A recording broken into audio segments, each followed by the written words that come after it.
নানা সমস্যা, অসুখ বিসুখ, নানা প্রতিবন্ধকতা, বিভিন্ন কারণে মনের মধ্যে সদিচ্ছা থাকলেও আসা সম্ভবপর হয়ে ওঠেনি। তো আমরা যে উপস্থিত হতে পেরেছি এবং এত চমৎকার একটি মসজিদ এখানে নির্মাণ হয়েছে, এই জন্য আমরা আবারও আল্লাহর প্রশংসা আদায় করি আলহামদুলিল্লাহ।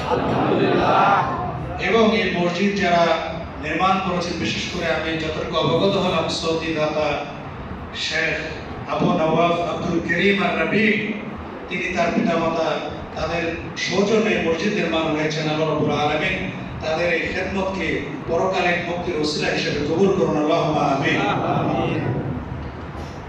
তাহলে আল্লাহকে পাওয়া, আল্লাহকে সন্তুষ্ট করা যতগুলো মাধ্যম রয়েছে, সেই মাধ্যমগুলোর মধ্যে অন্যতম একটি মাধ্যম হচ্ছে কি মসজিদ নির্মাণ এবং তার আবাদ করণ।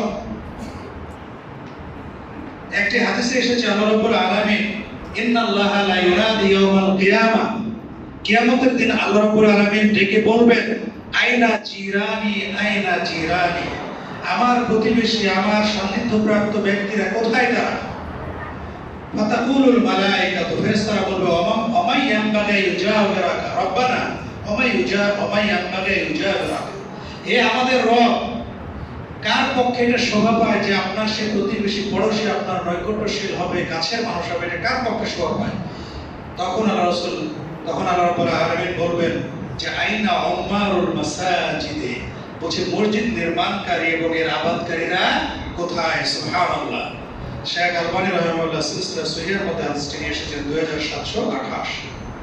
তাহলে আল্লাহ কিয়ামতের দিন ডেকে বলবেন যে আইনা জিরানি, আমার প্রতিবেশী, আমার কাছের মানুষরা কোথায়?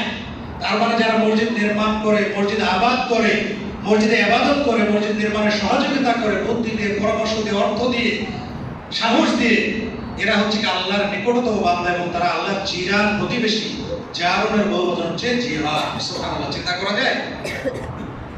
তাহলে মসজিদের সাথে যাদের সম্পর্ক থাকবে, অরজুলুন কলবুহু মুআল্লাকুন বিল মাসাজিদ, কিয়ামতের দিন 7 শ্রেণীর লোক আল্লাহর ছায়াতল আশ্রয় পাবে।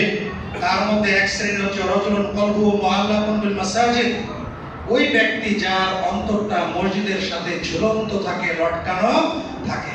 তার মানে মসজিদ থেকে যখন বেরিয়ে যায় আবার চিন্তা করে কখন ফিরে আসবে, এই চিন্তা নিয়ে সবসময় সে মগ্ন থাকে। এই জন্য মসজিদে সালাত আদায়, মসজিদ আবাদ করণ, এটি হচ্ছে কি একটা ইমানের আলামত, একটা শক্তিশালী আলামত, একটি নিদর্শন।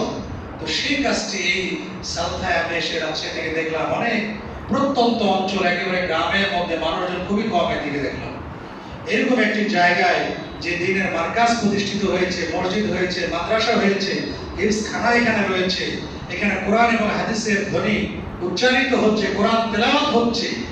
যারা এই জমি দান ক্রয় থেকে নিয়ে মসজিদ নির্মাণ থেকে সামগ্রিক কাজে অংশগ্রহণ করেছেন, তারা উত্তম একটি কাজ করেছেন। আল্লাহ রাব্বুল আলামিন বলছেন ওমা তুকাদ্দিমু লিআনফুসিকুম মিন খাইরিন তাজিদুহু ইনদাল্লাহি ওয়া খায়রান ওয়া আ'যামা আজরা, তোমরা তোমাদের নিজেদের জন্য যা কিছু ভালো কাজ